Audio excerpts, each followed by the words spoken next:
Anda telah mengunduh podcast yang dipaparkan oleh Pendeta Dr. Erastus Sabdono ini dari truth.id/voice. Selamat mendengarkan podcast ini. Shalom saudara sekalian, salam sejahtera dalam kasih Tuhan kita Yesus Kristus. Kebenaran hari ini berjudul Realitas Oknum Setan. Pandangan yang mengatakan bahwa belajar mengenai setan adalah hal yang tidak perlu, merupakan pandangan yang keliru dan benar-benar menyesatkan pikiran. Mengenal siapa dan bagaimana setan atau iblis bukan sesuatu yang sia-sia, sebab dengan mengenal setan dapat membawa orang percaya kepada pemahaman siapakah Allah itu dan bagaimana hakikatnya.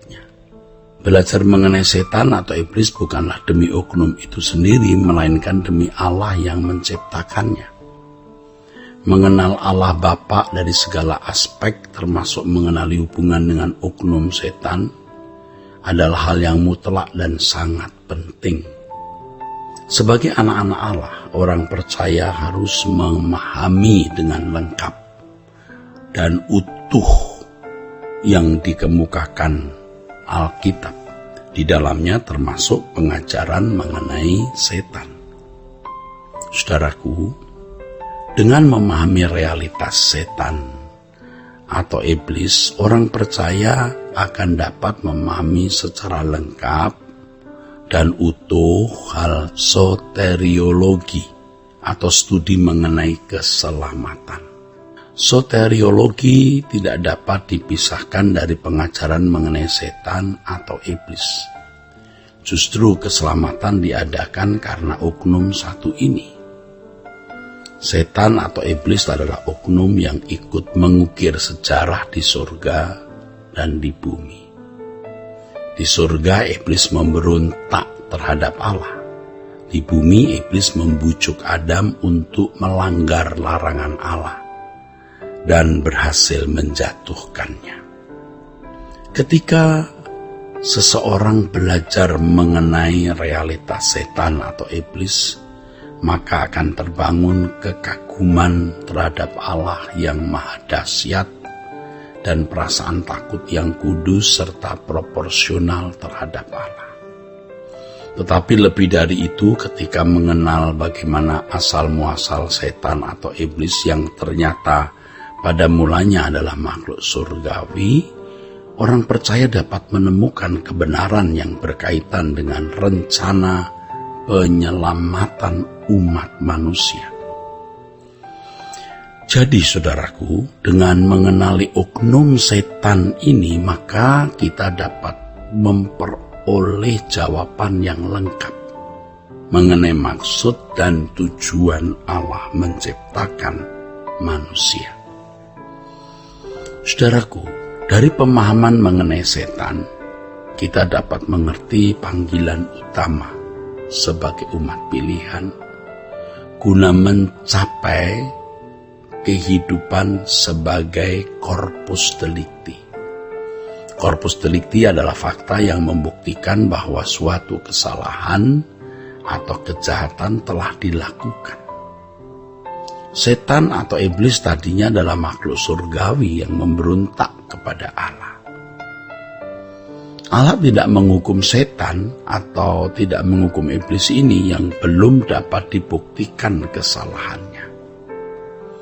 Saudaraku, sesungguhnya inilah tatanan Allah. Ya, seperti firman Allah menyatakan bahwa di mana tidak ada Taurat, maka tidak ada pelanggaran. Manusia diciptakan untuk mengalahkan iblis dengan menjadi corpus delicti, yaitu menjadi makhluk ciptaan yang taat kepada Allah. Di sini manusia menjadi alat dalam tangan Allah untuk mengakhiri sepak terjang oknum pemberontak ini. Kekristenan adalah proses menjadi manusia yang berkualitas corpus delicti. Artinya berkualitas seperti kualitas Tuhan Yesus, yang memiliki ketaatan kepada Bapa di surga. Yesus adalah corpus delicti pertama yang menggantikan Adam yang gagal. Selanjutnya, saudaraku, orang percaya dikehendaki oleh Allah Bapa juga menjadi corpus delicti seperti Tuhan Yesus. Saudaraku, banyak teolog Kristen yang menganggap bahwa pengajaran mengenai setan atau iblis ini pengajaran sulit untuk dipahami. Karenanya sedikit sekali buku yang menulis mengenai setan atau iblis. Walau mempelajari mengenai setan atau iblis bukan sesuatu yang mudah, namun orang percaya harus menggali Alkitab dengan tekun guna memperoleh kebenaran mengenai oknum ini. Tentu penggaliannya harus berdasarkan teks Alkitab, bukan berdasarkan kesaksian-kesaksian pribadi yang subjektif. Ada buku-buku yang ditulis mengenai setan atau mengenai iblis ini, tetapi tidak dibangun di atas dasar ayat-ayat Alkitab. Mereka tidak melakukan penggalian yang proporsional terhadap Alkitab. Penulis-penulis buku tersebut sebenarnya tidak bertanggung jawab, sebab mengemukakan hal mengenai setan atau iblis tetapi tidak memberikan landasan berpikir yang berbasis pada Alkitab, melainkan didasarkan pada kesaksian pribadi, yaitu pengalaman pribadinya yang subjektif. Padahal kesaksian pribadi tidak bisa menjadi landasan iman secara umum atau untuk semua orang. Ada kesan tulisan-tulisan tersebut, saudaraku, menyiratkan ketidakjujuran dengan mengemukakan bukan saja hal yang bersifat subjektif, melainkan juga sering dilebih-lebihkan atau bersifat hiperbola. Istilah umumnya sekarang ini lebay. Saudaraku, dengan belajar mengenal setan atau iblis berdasarkan Alkitab, orang percaya dapat memahami siapa oknum ini dan sepak terjangnya. Dari sepak terjang Lucifer, orang percaya dapat menimba kebenaran yang sangat mahal. Ya, sepak terjang oknum pemberontak ini, setan ini, adalah gambaran kejahatan yang harus dijauhkan dari kehidupan kita. Dengan mempelajari sepak terjang setan atau iblis, kita dapat mengenal bagaimana musuh tersebut beroperasi. Terkait dengan hal ini, hendaknya kita tidak menjadi sombong karena merasa sudah menang terhadap iblis. Ada orang-orang Kristen yang setelah menjadi aktivis gereja merasa sudah menjadi umat yang kebal terhadap iblis. Iblis tidak takut terhadap orang Kristen, tidak takut terhadap pelayan Tuhan atau yang mengaku pelayan Tuhan. Iblis pun juga tidak takut kepada semua pendeta. Ya, memang ada pendeta-pendeta yang diurapi dan bagi iblis itu menakutkan. Tapi tidak semuanya.